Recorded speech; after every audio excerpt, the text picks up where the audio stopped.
தேன்மொழி அத்தியாயம் 3. மஞ்சள் உடை தேவதை. தொடர்கதையின் பெயர் தேன்மொழி அல்லது தேன்மொழி நமது கதையின் ஹீரோயினி. முதல் அத்தியாயத்தில் பள்ளி இறுதி முடித்த தேன்மொழி கல்லூரியில் சேருகிறாள். இரண்டாவது அத்தியாயத்தில் இந்த கதைக்கு சம்பந்தமே இல்லாத அல்லது சம்பந்தமுடைய பீட்டர் குடும்பத்தில் ஸ்டீஃபன் 2ஆம் ஆண்டு மாணவன் வேண்டுமென்றே ஒருத்தியை சீண்டுகிறான் என்று சொன்னேன். ஆனால் அவள் பெயர் சொல்லவில்லை. இரண்டையும் இணைத்து ஸ்டீஃபன் சீண்டிய அந்த 1ஆம் ஆண்டு மாணவிதான் தேன்மொழி என்பதை புரிந்து கொள்ள முடியவில்லை எனில் நீங்கள் உங்கள் அம்மாவிடம் ஒரு பால் புட்டி வாங்கித்தர சொல்லி கேட்பதில் எந்த தவறும் இல்லை. வீட்டில் நிறைய உடைகள் இருந்தாலும் பள்ளி சீருடை மட்டுமே அதிகம் உடுத்த முடிந்த தேன்மொழிக்கு கல்லூரியில் யூனிஃபார்ம் இல்லை என்பதே இனிமையாக இருந்தது. அடர் மஞ்சள் நிற சுடிதார் மற்றும் கருப்பு நிற ஷால் என்பது ஆளை மயக்கும் காம்பினேஷன். அல்லது கருப்பு நிற சுடிதார் மற்றும் அடர் மஞ்சள் நிற ஷால் என்பதும் ஆண்களை விழ வைக்கும். தேன்மொழிக்கு பிடித்த நிறம் மஞ்சள், அடர் மஞ்சள். அந்த நிறத்தில் 8 சுடிதார் வைத்திருந்தாள். எல்லாமே கருப்பு நிற ஷால் தான் என்பதை நான் சொல்ல வேண்டிய அவசியமே இல்லை. பெண்களுக்கு இந்த கருப்பு நிற ஷாலில் 2 வசதிகள் உண்டு. முதலில் அழுக்கு தெரியாது, துவச்சி தொடங்கிடி. இரண்டாவது, இந்த கருப்பு நிற ஷால் எந்த நிற சுடிதாருக்கும் மேட்ச் ஆகும். சாதாரணமாக பல சுடிதார் வைத்திருக்கும் பெண்கள் கருப்பு நிற ஷால் தொடர்ச்சியாக அணிவதை நீங்கள் பார்த்திருக்கலாம். ஆனால் தேன்மொழி வசதியான குடும்பத்தைச் சேர்ந்தவள். தேன்மொழி பள்ளி பருவத்தில் மட்டுமே சீருடை அணிய முடிந்தாலும் 17 செட் சுடிதார் வைத்திருந்தார், விலை உயர்ந்த தனித்தனி ஷாலுடன். முக்கியமான விஷயம், அவற்றில் 8 சுடிதார்கள் அடர் மஞ்சள் பிளஸ் கருப்பு ஷால். முதல் நாள் கல்லூரிக்கு தனக்கு மிகவும் பிடித்த அல்லது ஆண்களை மயங்க வைக்க அடர் மஞ்சள் நிற சுடிதார் மற்றும் கருப்பு நிற ஷால் அணிந்து கொண்டாள்.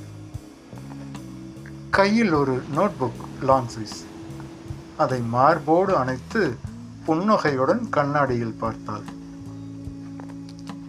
அடடா, அடர் மஞ்சள் நிற சுடிதார் அணிந்து கையில் நோட்டு புத்தகத்துடன் தேவதைகள் கல்லூரிக்கு வரும் என்று சொன்னால் நம்பாதவர்களுக்கு சரியான சவுக்கடியாக இருக்கும் இந்த சீன். தன்னைத்தானே கண்ணாடியில் ரசித்த தேன்மொழி முதன்முறையாக கல்லூரிக்கு கிளம்பினாள். சிவபுரத்திலிருந்து வாலாபுரம் வரை மாலதியின் ஸ்கூட்டர், பிறகு நாமக்கல் வரை 14 என்ற எண் கொண்ட நகர பேருந்து, நாமக்கல்லிலிருந்து கல்லூரி வரை 21ஆம் நம்பர் பஸ் போன்ற விவரங்களை விட்டுவிட்டால், சரி தேன்மொழி, பசங்க பொறுக்கித்தனமாக ஏதாவது சொன்னால் என்கிட்ட வந்து சொல்லு. முதல்ல ஐடி கார்டு வாங்கணும். மேத்ஸ் ஹச்ஓடியை போய் பாரு. டி பிளாக்ல 7ஆம் நம்பர் ரூம் உன்னோடைய கிளாஸ் ரூம். லஞ்ச் டைமுக்கு இங்கே வந்துடு. தேன்மொழிக்கு இன்ஸ்ட்ரக்ஷன் கொடுத்துவிட்டு அலுவலகத்திற்குள் நுழைந்தாள் மாலதி.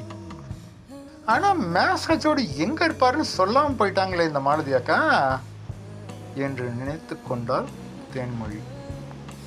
மரத்தடியில் ஒரு மாணவன் தனியாக அமர்ந்து தனது நோட்டில் எதையோ எழுதி கொண்டிருக்க, தந்தையின் பின்புலம், மாலதி அக்கா சப்போர்ட் போன்ற தைரியங்களின் காரணமாக ரேகிங் பற்றி எந்த பயமும் இல்லாமல் அவனை நெருங்கினாள் தேன்மொழி. எக்ஸ்கியூஸ் மீ, நான் first year. Maths HOD room எதுன்னு சொல்கிறீங்களா ப்ளீஸ்? நீ எந்த டிபார்ட்மெண்ட் என்று கேட்டான் அவன். மேத்ஸ். ஓ, வருங்கால லேடி ராமானுஜமா? சிரித்தான் அவன். இதெல்லாம் என்கிட்ட வேணாம், கம்ப்ளைண்ட் பண்ணிடுவேன் என்றாள் தேன்மொழி. ஐயோ, பயமா இருக்கே, ப்ளீஸ் ப்ளீஸ் அப்படி பண்ணிடாதீங்க மேடம், என் வாழ்க்கையே போயிடும். பவ்யமாக சொன்னவன் 5 வினாடிகள் இடைவெளி விட்டு, உன்ன மாதிரி எத்தனை பேரை பார்த்துருக்கேன், பாப்பா போய் கம்ப்ளைண்ட் பண்ணு, அப்புறம் நீ காலேஜுக்கா வரமாட்ட என்றான் கேலியாக. பார்ப்பதற்கு சுமாராக இல்லை, சூப்பராகவே இருந்தான். ஆனா புத்தி சரியில் எடுத்தேன்னு என்று மனதில் நினைத்து கொண்டால் முறைத்தாள் தேன்மொழி. உன் பேர் என்ன என்று கேட்டான் அவன். மறுபடியும் அதே முறைப்பையே பதிலாக தந்தான். அதற்கு மேலும் அங்கே நிற்க பிடிக்காமல் சீ என்று திட்டிவிட்டு விலகி போனாள் தேன்மொழி. போடி வெங்காயம் என்று சொல்லிவிட்டு சிரித்தான் அவன். அடுத்த சில நிமிடங்களில் அதை மறந்துவிட்டு தன் வேலையை பார்க்க ஆரம்பித்தாள் தேன்மொழி. யாரை ஏமாத்த பார்க்குறீங்க கவிதைக்காரரே? இதே டைலாக் போன அத்தியாயத்திலே வந்துச்சு. ஒருவேளை கவிதைக்காரனுக்கே வார்த்தை பஞ்சமா? சிரித்தது ஒரு குரல். நக்கல் சிரிப்புக்கு சொந்தக்காரர் அமுதன், என் வாசகர்.